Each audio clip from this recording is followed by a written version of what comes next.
Bazzukulu ba Mugema abeddira enkima naddala abo abava mu mutuba gwa Lubwaguzi basinkanye ku butaka ku kyalo Kiwafu Nakigudo ekisangibwa mu ggombolola y'Ekimenyedde mu disitulikiti y'e Mukono gye bakoledde emikolo egy'okumanyagana. Bano okubadde abaana abato, abavubuka, abasajja n'abakazi abakulu ssaako abakadde, abawala n'abalenzi ekiwafu gye basuze nga ne mu kiro baliko ebyabasomeseddwa ebikwata ku bulombolombo obw'ekika kyabwe. Ab'enkima gye muli kale twekubireko engalo waggulu era buli omu yeebaze mukolo guno, naye mukuume nnyo olulimi kubanga Katonda yali tukuumira n'aluwa sseŋŋenge g'emannyo ate n'aluwa emimwa ebiri. Kati buli kyonna kye munaabanga mufulumya mbasabanga mu kisengejje, sijja kugaziya nnyo era tawali yatukaka n'otula taata, tawali yatukaka kuleta mukolo wano. Twalaba kabonero nti eno gye tumutwala tekujja tuswaza, mulabe tuswadde era ssebo ne watutatuma mmere twakusedda. Bano bakulembeddwa jjajja ow'omutuba gwa Lubwaguzi Sakka Bamugye Kiggundu ng'aliko by'abannyonnyodde ebikwata ku kika. Bonna bonna abali wano waliwo atali muzzukulu wa Lubwaguzi? Ansa wali oba taliiwo? Kati nkimanyi mwenna abali wano muli bazzukulu ba Lubwaguzi. Kantwale omukisa guno okusooka okwebaza nga sinnasomesaayo Haji Hassan situka otuulire ku bantu wano salaamu.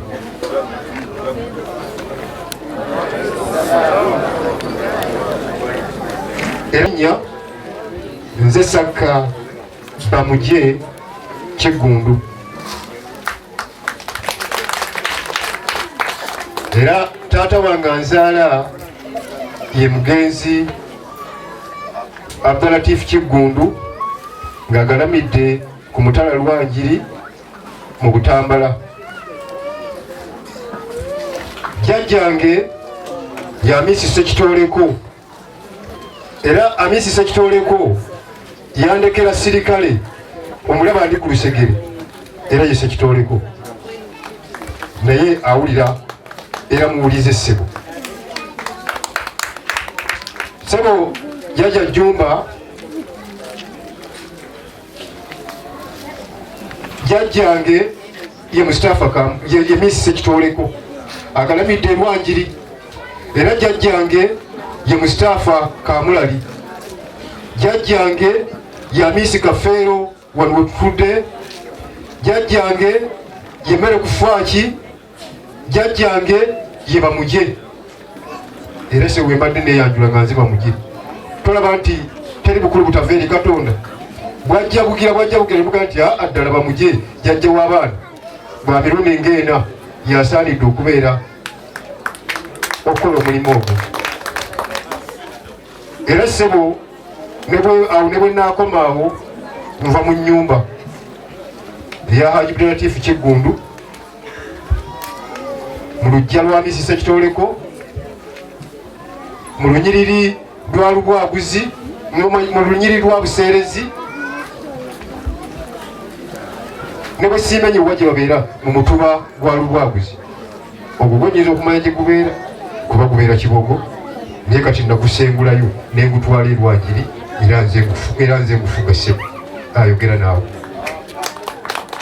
Bwe ntyo nembeera muzzukulu wa Jjumba e Buzaami Bunjako Mawokota.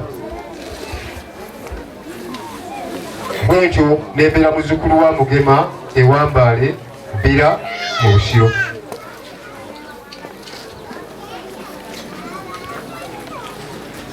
Maama wange anzaala nga siwagala kumanya nnyo biseera ye mukadde Safiina Naluwooza.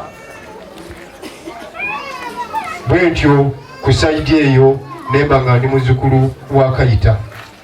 Kati kyembadde njagala okujja babadde beemulugunya nti obudde olujja lwagundi tebalwogeddeeko, olujja lwagundi tebalwogeddeeko.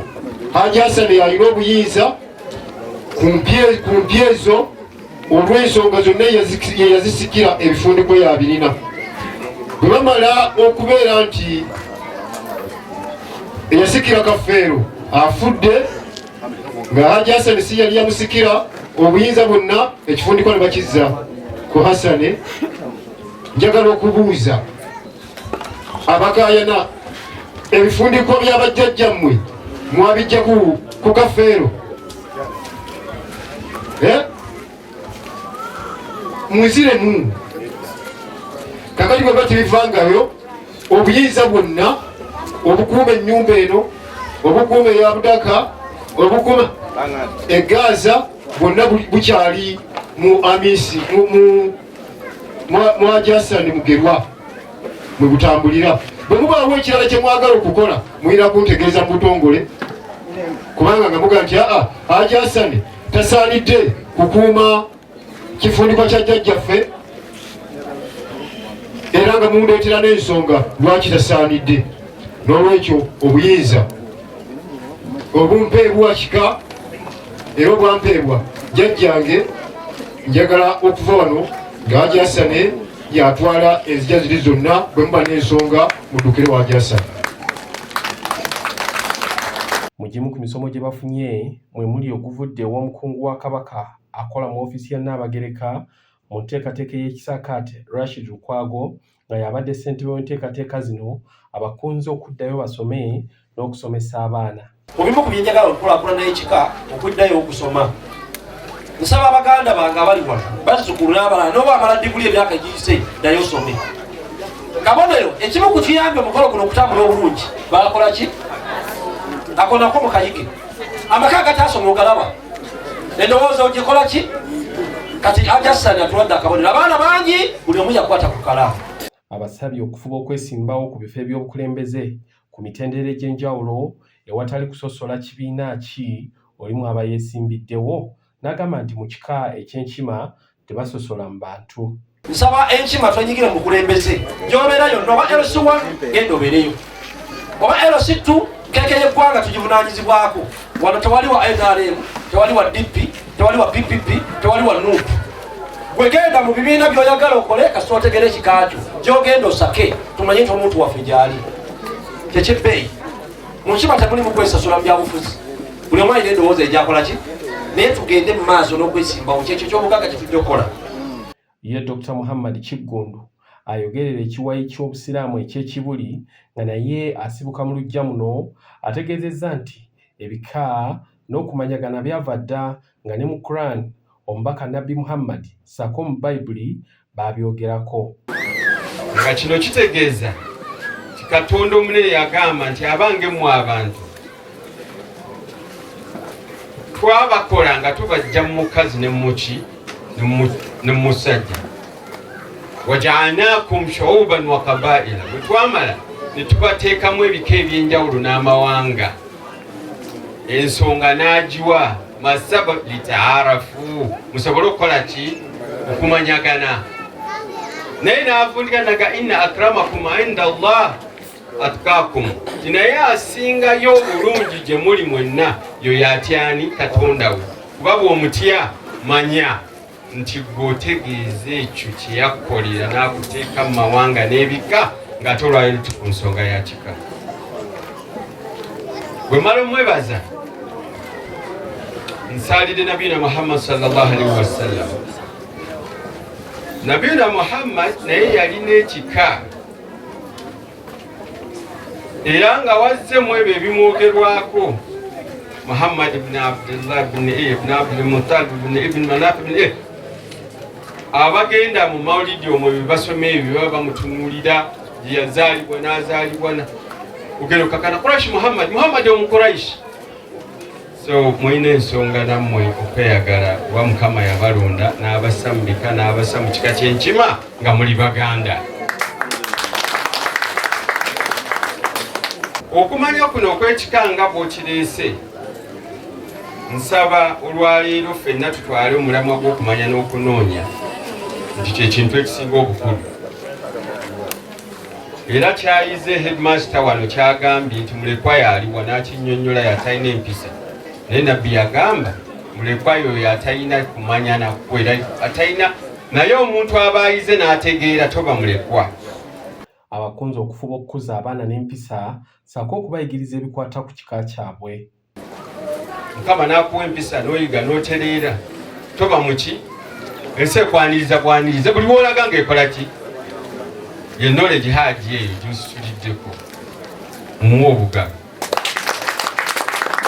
Kale nno munyweze bannange mu lukiiko lwaffe olwaleero haji lw'otegese abaana b'enkima buli ali wano olwaleero benna oli wa nkima mufube nnyo okuyigiriza abaana bammwe n'obatereeza ate mubannyonnyolenga balemenga kwereegerera banoonye okumanya bategeere kuba bw'otegeera otambula ng'omutwe guli waggulu otambula ng'oyanirizibwa otambula nga gwe gw'olowooza gw'olinnyako ng'ate yakola ki yakulinnyako naye nga tayogera. Munyweze ekintu ekyo tumanye gye tuva. Mukadde waffe annyonnyodde obuvo n'obuki n'obuddo era bw'atuuse ku maama era n'afukamira. Omubaka wa Mugema Ismail Mugerwa abasomesezza ku bukulu bw'ekika n'omutuba gwagambye nti mukulu nnyo kuba gugatta abantu bangi okuva mu mpya ez'enjawulo. Omulamwa ogw'olwaleero gwa kumanyagana.